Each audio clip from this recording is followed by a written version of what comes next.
So this is the one and only Paul Tassi. Okay, Paul Tassi, if you don't know, this is like the I forget his exact title, but he's one of the writers, does stuff for Forbes all the time. And he put together this little video on Xbox and their plan for Game Pass growth and how it doesn't make sense, which I agree with. Like, you got to remember 2 years ago, 3 years ago, Game Pass, they were saying was going to have 100 million subscribers by like 2030, I think is the number they said, like 100 million. And of course they haven't achieved that. Right now they're at probably like 30 million. I'm not sure what it is. I don't know.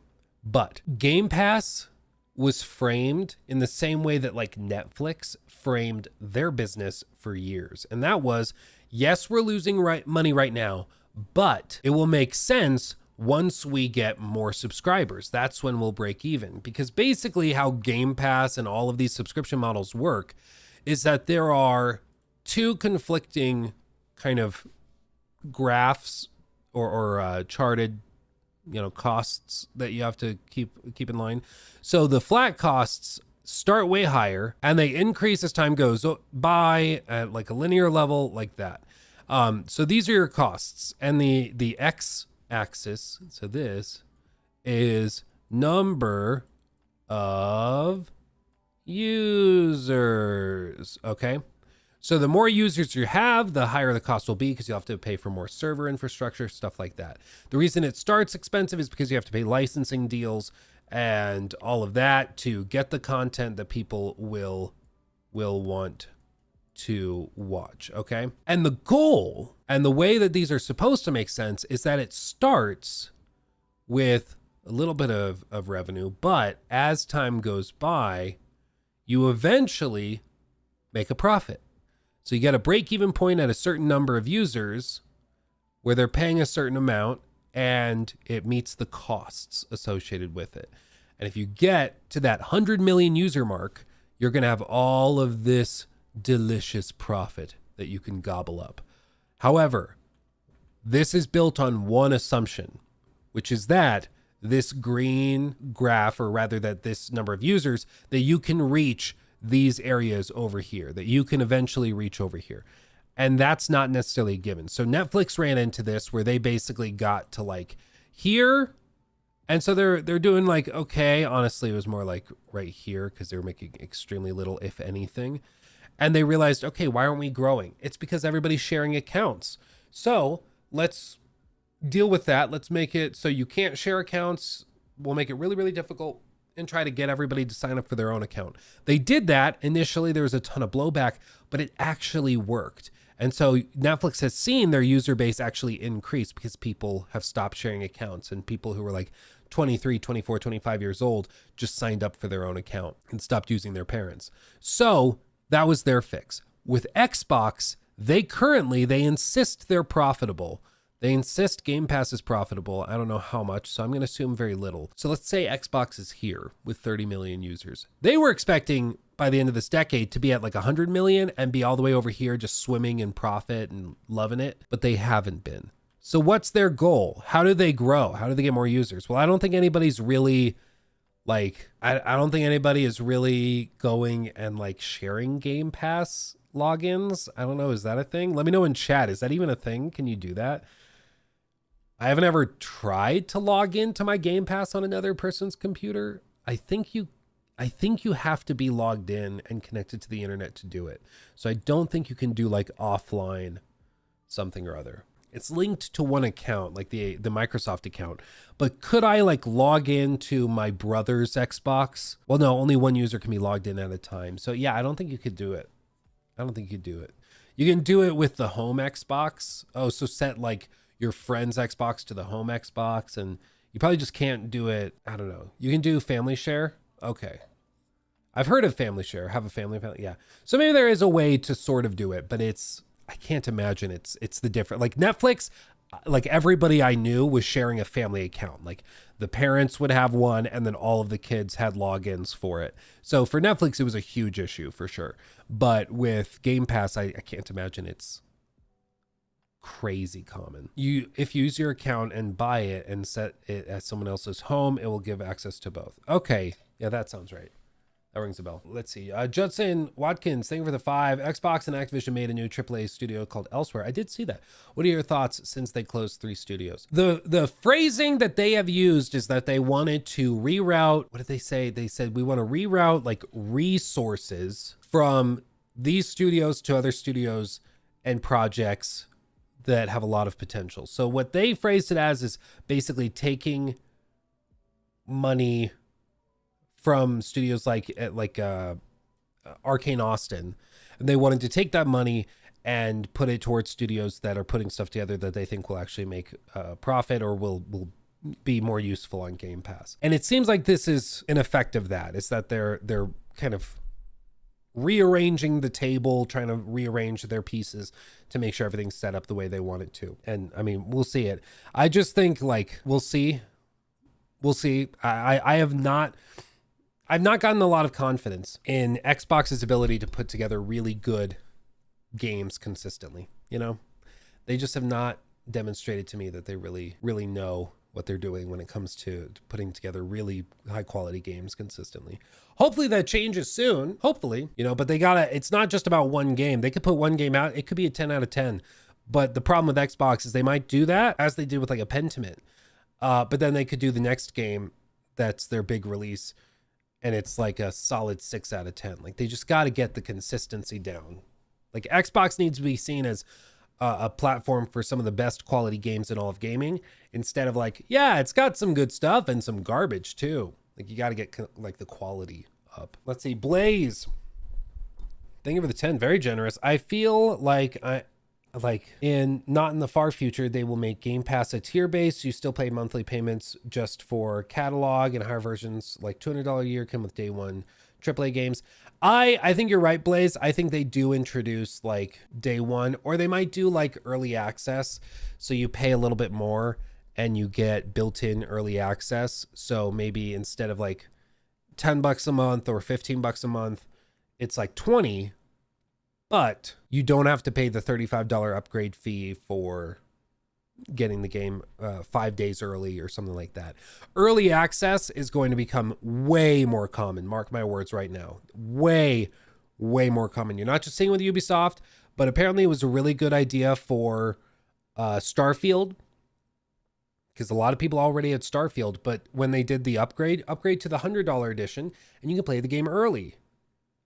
A lot of people did that. They paid the $35 or whatever, and they played the game early with that. So very, very common, and I think it's going to become even more common. But let's see what Paul had to say. That was the point of all of this. Right, I am back, not with a Hades video. I keep meaning to do a Hades video. I even recorded footage, but another Xbox video, because the situation over there just keeps getting crazier. So yes, this week we obviously talked about the shutdown of Tango and Arcane Austin, the developers of Hi-Fi Rush and Redfall, respectively. The decision to shut down the studios, especially that made Hi-Fi Rush, seems insane, but sort of reflects many larger problems with Xbox, of which there was a lot of reporting yesterday about various new things related to this. There is currently a debate about whether or not to put Call of Duty on Game Pass. There's talk about, what's going to happen with Hellblade 2, if that could be successful, quote unquote, but not good enough for Microsoft. They might put that on PlayStation to sell copies because it'll be on Game Pass. And all of these issues sort of come back to the same thing. And that is a lot of questions about Microsoft's Game Pass model, how games are allowed to perform there, and what it takes to be considered a success there. I think that's the biggest question right now, is that all of these studios, like imagine you work under Xbox and you're looking at Tango Gameworks and you're like, okay, so we can put out the best game you had that year and still have the whole studio shut down. Like that is no way to establish a safe working environment where people put their best foot forward. That's how you get people not wanting to put their all into their work. Because even if they do, and it's the best game of the year for you, they could still lose their jobs. It's no way to make, happy My workers. problem with this is that it's a we big simply have no real frame of reference in terms of what Microsoft considers a success on Game Pass and what their plan is for the future. The Call of Duty question feels like a real kind of linchpin moment for this entire concept, where you've said the whole time all your exclusive games are going to be, day one Game Pass. So that should, in theory, include Call of Duty. But in doing that, you give up billions of dollars in revenue over the long term for, forgoing those sales on a platform where Call of Duty is extremely popular. So you're kind of screwed either way. But I'm leaning toward the fact that I think they're going to triple down on Game Pass and put it there as one last lure to get people to sign up. What I don't understand is what the plan is for longer term subscriber growth of Game Pass, because we know it has slowed just absolutely exponentially compared to the big surges that we saw during the pandemic. Everyone was home, everyone was gaming more. The value of Game Pass kept going up and up and up with all the stuff added. But at a certain point, you've just reached saturation. I mean, I think the only thing that really makes sense is for communities that are already used to subscriptions, you got to get them to get that subscription built into Game Pass. So, for example, Fallout First, that should just be included with Game Pass, honestly. But they're not going to do that because they can already get an extra $100 out of people for it, so they won't get it there. But imagine like, for Call of Duty, if that is included in Game Pass, okay, you don't have to spend $70 or $100 or whatever you might pay for the multiplayer. You can get access to it with Game Pass. So spend the $10 a month or $15 a month. They're going to be paying that year round because that's the one game that they play, and that could lead to signups. So I think Call of Duty coming to Game Pass is going to help. But the problem is, like, part of the reason companies like Blizzard are so profitable is because they can have these communities that are conditioned to pay for monthly membership fees. Like, doesn't WoW still have a monthly charge for it? So like those communities do that and they pay that monthly fee. But if you bundle that into Game Pass and make them sign up for Game Pass, it'll boost the Game Pass numbers, sure, but you're probably not actually making more money at that point, So it almost makes sense, if they want to keep revenues higher, to just keep that on. Because, like, does anyone in chat know how much it is? How much is it for the monthly World of Warcraft thing? Is it like $7 or $8 or something? For Fallout First, it's 15. No way. Is it really 15? Jeez, people are getting robbed. So at $15, that's probably more expensive. I think Game Pass Ultimate is $15-16 on PC. So for that, like, they would be making the same amount of money if they bundled that into Game Pass. Like, you get your World of Warcraft membership for free with Game Pass, or included with Game Pass. Then they also have to offer you all of the other services. Now, maybe that gets you even more entrenched in the Xbox ecosystem, which I think is probably the play, to go long on trying to get people tied into the ecosystem. But that's going to be an interesting thing. Maybe charge PlayStation owners an extra £5 or something more for their copies. Yeah, they could do something like that, where it's like, it's $20 outside. I think they could deal with potentially some. What they would have to do is they'd have to be like, yeah, we're raising the monthly fee from 15 to 20, but it's included in your Game Pass subscription. That's only 15 a month. So do that. So I think there's ways that they could push people into signing up. Will it lead to functionally higher revenues? Probably not, but it'll make Game Pass look a lot better for sure. And there are really very few wells left to dig into for more subscribers, and I don't think Microsoft has come out with a coherent argument for Game Pass to continue to expand at this point, and why they should continue to just solely rely on Game Pass as sort of the future and put all their exclusives on there day one, and like why that is a good way to support the ecosystem. Again, I'm not arguing this is bad for players. Like, this is not, it's quote player friendly, but obviously I think it is causing larger damage with the platform as a whole. And if your platform is damaged beyond repair, guess what? You don't really get to experience as many good games, or you see talented studios shut down like we're seeing already in layoffs. The Game Pass ecosystem is heavily limited by Xbox console sales. That is very clear at this point, because what is there beyond Xbox console sales? There is PC, where games launch day and date on PC, and then in Game Pass Ultimate, you can get these day one Xbox games on PC. Even still, if you are a dedicated PC gamer, you are probably gaming most of the time on Steam. That may or may not be enough for you to subscribe. Like, if you're a primarily PC gamer, are you going to be convinced necessarily to subscribe to Xbox Game Pass for Game Pass releases on PC? Maybe, but I think there's a relatively small pool of hardcore PC gamers that are also bothering to sign up for Xbox Game Pass, and I do not. I think that that's actually a key thing. PC gamers are just different. Okay, we're built different, and PC gamers especially don't tend to be that willing to rent their products. PC gamers tend to want to own their stuff. They really like they're huge stands for Steam. They love Steam. They support Steam. They value Steam. And so having a separate launcher is often a big enough turnoff that a lot of people might even say, screw it, I'm just going to buy the game through Steam. At least then if I don't like it, I can get my money back, right? Console players are accustomed to certain spending habits and ways of doing it. Whereas I think people on PC have different standards. And I think honestly, the easiest way to maybe like boost Xbox Game Pass signups on, say, PC would be to do what EA has done. EA has actually partnered with Steam, so you can do EA access for like the $6 a month or whatever it is and get access to their whole catalog, but through Steam. You don't have to go through a separate launcher, at least in theory. I think it still boots their launcher, but at the very least, it's all housed under Steam.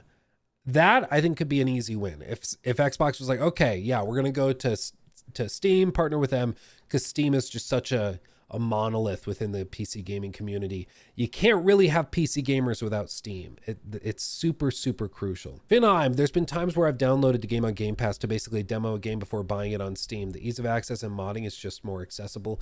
Yeah, I mean, it's a one-stop shop. Everybody has their platform and everyone has their products there, and that's just where it is. Ubisoft has their subscription on Steam too, right? I'm actually not sure. Is Ubisoft Plus on the Steam platform? EA also partnered with Xbox, so they're kind of tied up in that. Yeah, EA has tried to partner with everybody on their stuff.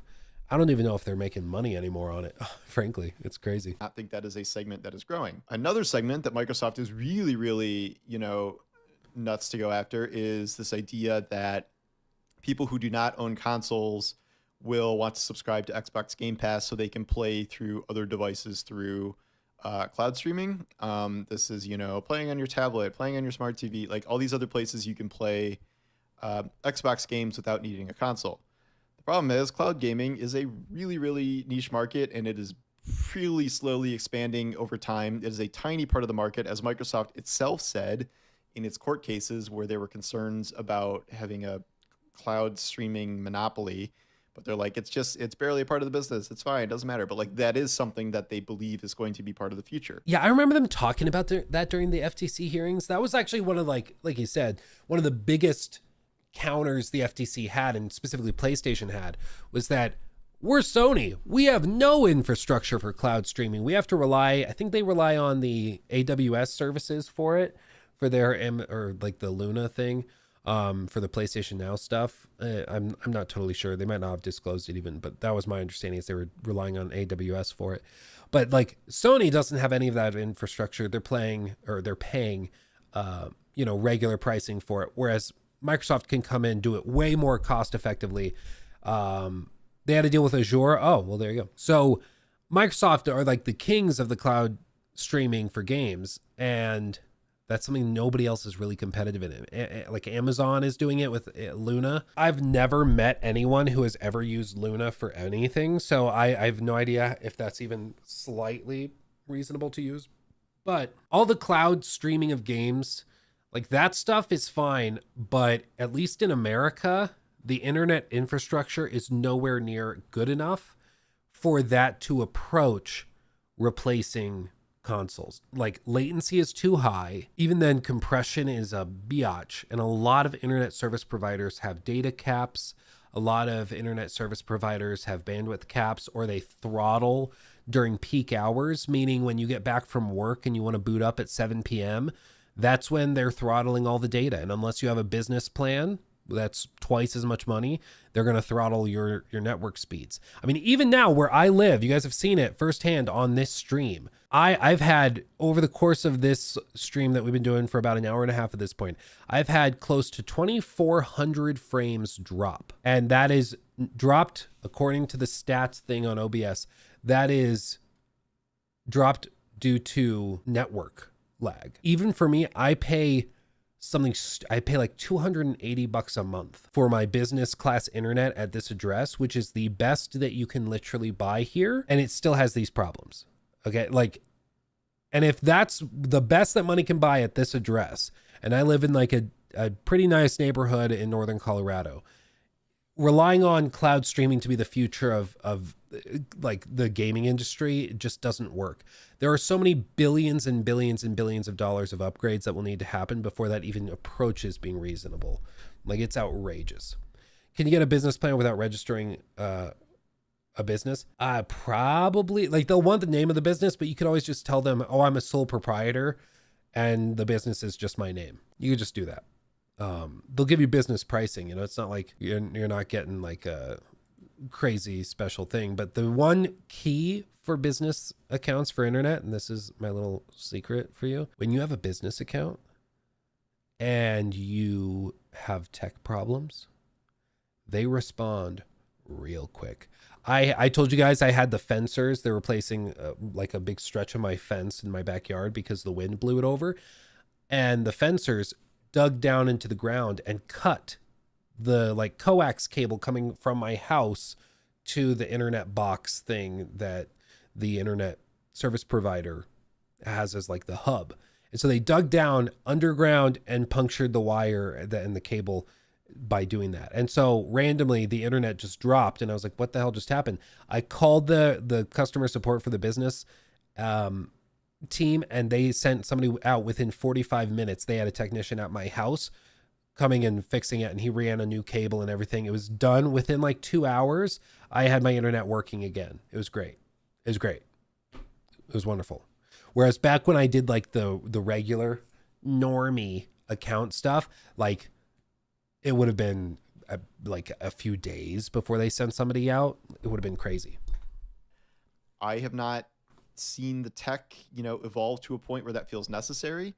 But even conceptually, I don't think this makes a lot of sense because, like, the games you have on Xbox Game Pass, granted, it's a wide range of games, but you're asking people to pay, what is it, 100, 140, 160? I don't even know what it is now. It's a lot for access to all of these games, the vast majority of which are, like, really traditional core video games. And if you are really into traditional core video games, you probably own an Xbox or a PlayStation or a PC already. I don't think there is this giant untapped market of gamers that would be, really into these games. Would they just not have to spend $300, $400, $500 on a console? Instead, I think at best, you are going to end up with people that don't buy an Xbox. And instead of buying an Xbox, they just do Game Pass and cloud gaming, which cuts into your Xbox sales. And speaking of Xbox sales, we know that they've stopped reporting these numbers like forever at this point because they were so far behind their competition. It was just sort of embarrassing every time they reported them. And they say they don't care as much. They just want, gaming revenue. They want Game Pass numbers and stuff like that. But again, like the primary way you expand Game Pass is expanding consoles because that is the primary way most people are going to want to subscribe. And if you're limiting your reach by like, quote, not caring about consoles and you're fine with 30% declines over and over and over again with your hardware because you're making the case that you don't need an Xbox. You can play on PC. You can play on your tablet. You don't even need, you don't even need Game Pass. You can just wait for the port to PlayStation, which just started, but like it is going to start ramping up and up with more and more games. And they've just been selling the idea that you don't need an Xbox, even though I would argue the Xbox is the primary point which these subscriptions are generated. I agree. I think the other huge problem with it is just that there is something in the industry where I'll just call it the rule of cool.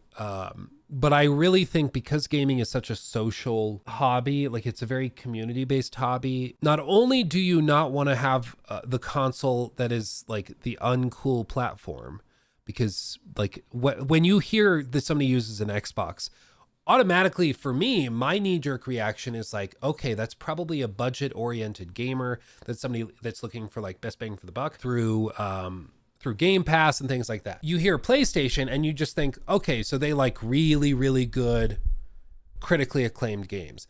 That like knee-jerk little thought, I think is pretty telling though. Like if your friends have one console, you are far more likely to get that console at the start of the generation when somebody decides it. You remember that South Park whole thing they did back in the day with the launch of the Xbox One and PS4 where they did the Game of Thrones like parody? And the whole premise was that the kids were trying to decide whether they wanted Xbox or whether they wanted PlayStation 4. And they needed to decide because nobody wanted to be on the wrong side. Like nobody wanted to be on the Xbox if all the other friends had the PlayStation, right? And I think there's a certain element of reality tied up in that where once your friend group has decided where they're playing on, that's where you're more likely to end up on. And right now, the vast majority of people have chosen PlayStation and they're becoming entrenched there. Now you can win them over with like live service games that they play like Call of Duty by making those eventually exclusive to Xbox or making it so they're included on Game Pass day one, so you're greatly incentivized to get an Xbox. Things like that will help, certainly. But more than anything, Xbox as a platform is currently perceived as the budget option. It's seen as the Walmart of the gaming industry. And that's fine. Walmart does okay. But it's not the cool thing. It's not the brand that the kids want. You know, it's not the brand that you're going to be necessarily proud of having. Whereas Sony comes along and Sony's like, yeah, our stuff is more expensive. We're the Lululemon. Like we have the nicer clothes. We have the nicer product. It's more expensive. It's really expensive. But everyone who tries it loves it. And you know what? That's why we charge more, because we can. And then what do you see? You see people that wear like Lulu and they make sure everybody knows they're wearing Lulu because it's like a flex basically. And that's the difference between Xbox and PlayStation, is that people who play PlayStation are very proud to let you know that, yeah, I'm a PlayStation gamer. Xbox, people are almost ashamed of it. It's weird. And I mean, the morale is really low within the Xbox community right now. Certainly that doesn't help. So it feels like they just have so few cards left to play. I think one of those cards is Call of Duty, because great example as I take a sip from my Yeti. Yeah, it's a Yeti because it's just frankly better than Stanley, and I don't care what anyone says. Stanley's can suck my Yeti, personally. Doom of Sodon, thank you for 4 months. Oh, hey, 150 characters. That's so high number. Never run out of them. What can I even say? Oh, I know. There's something I wanted to ask all along. Thank you, my friend. Appreciate you. Thank you. Should look up why it's called Lululemon. I don't actually know why it's called Lululemon.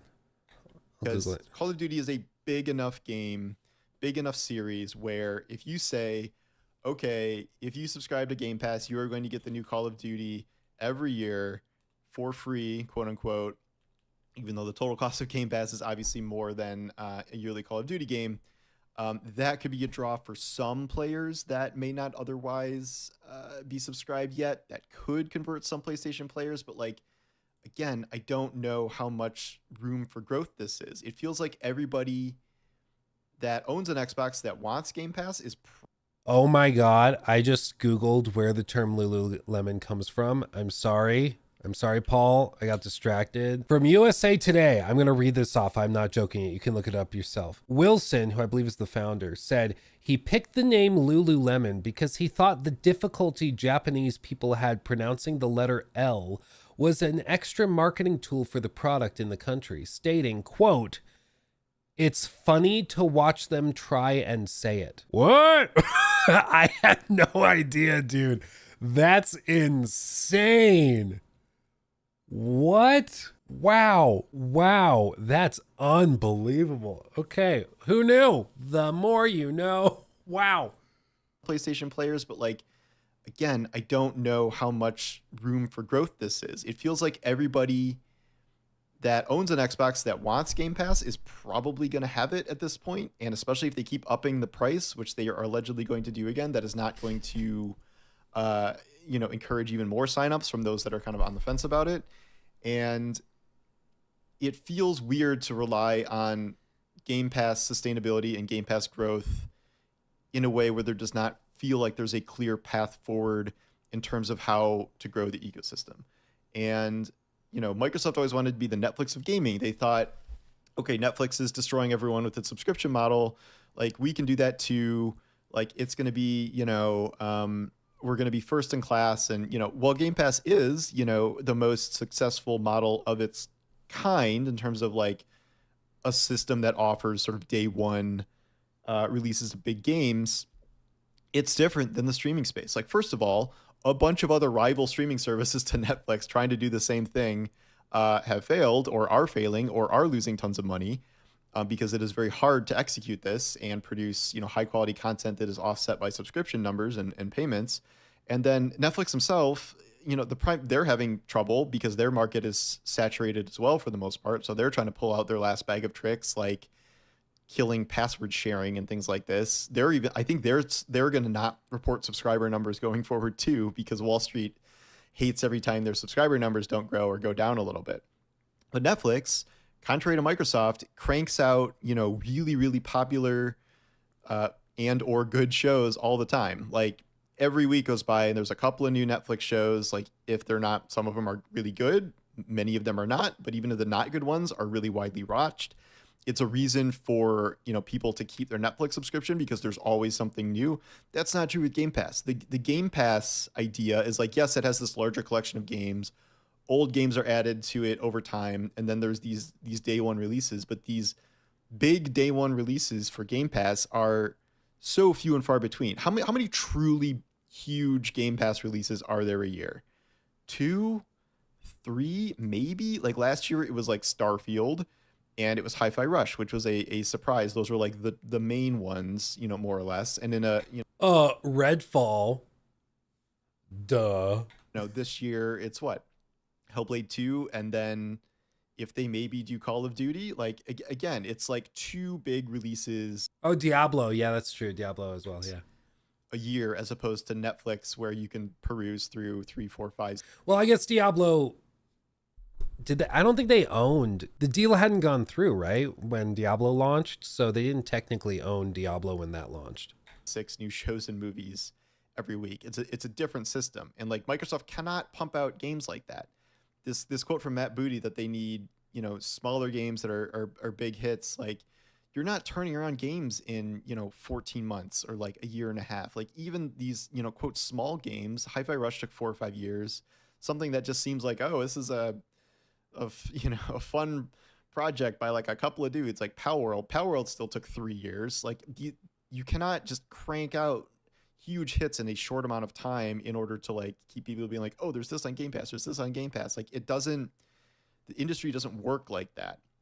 And granted, there are problems not doing this. I've talked many times about Sony and their giant budgets on their games have to be offset by these big sales, and they're running into issues there. They really need to start relying on live games for ongoing revenue, which they had Helldivers as a huge success despite their recent hiccup. That's still a big success for them.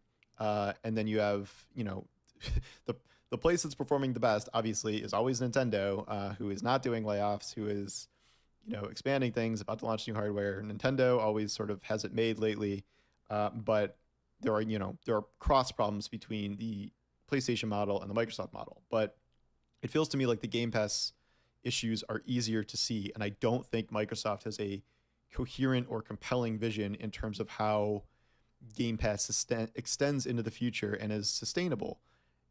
The room for growth does not appear to be there. Even if cloud gaming became like the number one source of gaming in the country, which it is not going to be, I wouldn't say it's going to be in 10 years. I still don't think it will. You still run into the conceptual problem of trying to convert non-console gamers into cloud gamers playing the same games. And again, I don't think the barrier to entry for gaming is owning a console or not. It's just whether it's like sort of part of your lifestyle, if you have time to play, if it interests you. the console barrier. If you remove the console barrier, all you're doing is selling less consoles.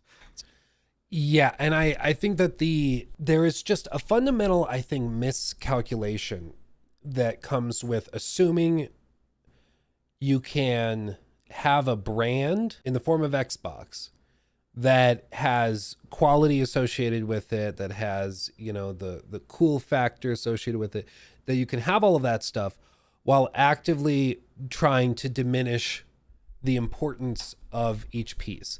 In other words, like, their whole premise right now is that they're like, yeah, play anywhere. You can play Xbox games, Game Pass games anywhere. You can play some of them on PlayStation. You can play some of them on xCloud. You can play them on gaming PC or on your Xbox, whatever. And that's a cool concept and it's a cool pitch. But you also shouldn't be surprised when the Xbox brand is devalued as a result. Like, one of the things that Netflix did to find success is that they had things no one else did, and there were no other alternatives. Like, one of the big shows that helped Netflix basically stay alive during some really rough years for like 2-3 years was they had The Office, the American Office. And that was because Peacock wasn't a thing yet.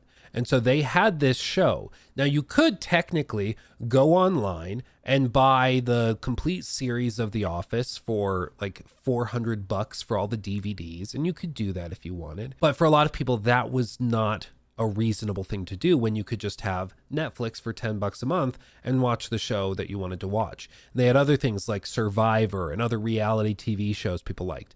And you couldn't get those anywhere else for anywhere near as competitively as in terms of pricing, because, you know, Amazon, $2 an episode. Okay, so if I want the whole season of this show, it's going to be, you know, it's whatever, 20-25 episodes, so I'm going to be paying like $80-90 for it, or I could pay $10 and get the whole season, right?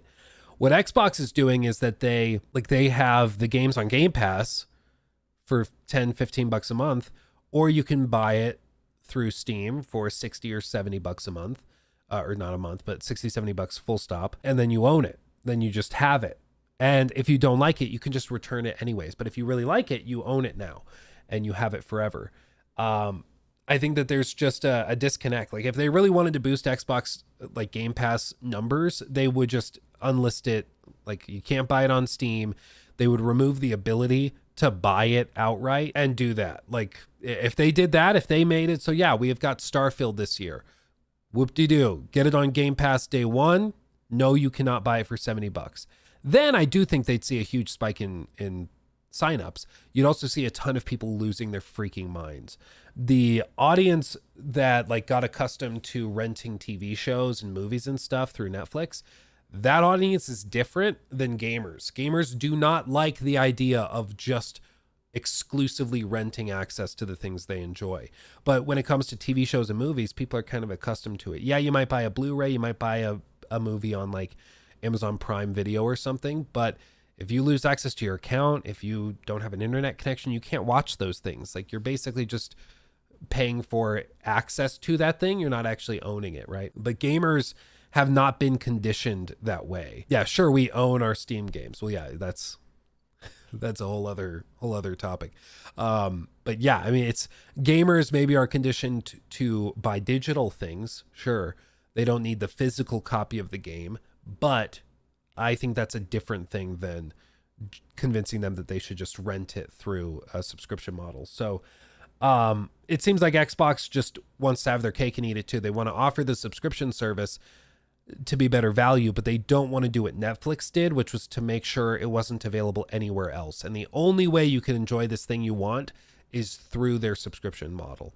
And by doing that with a bunch of stuff kind of paced out, they got people to sign up and get used to that monthly charge. And it was just part of their living expenses. And you'll hear it. Like, if you've ever watched one of those like financial audits from Caleb Hammer or something, you'll hear people go through their monthly expenses and they're like, well, so I spend this much on groceries. I have this car payment, this insurance on it.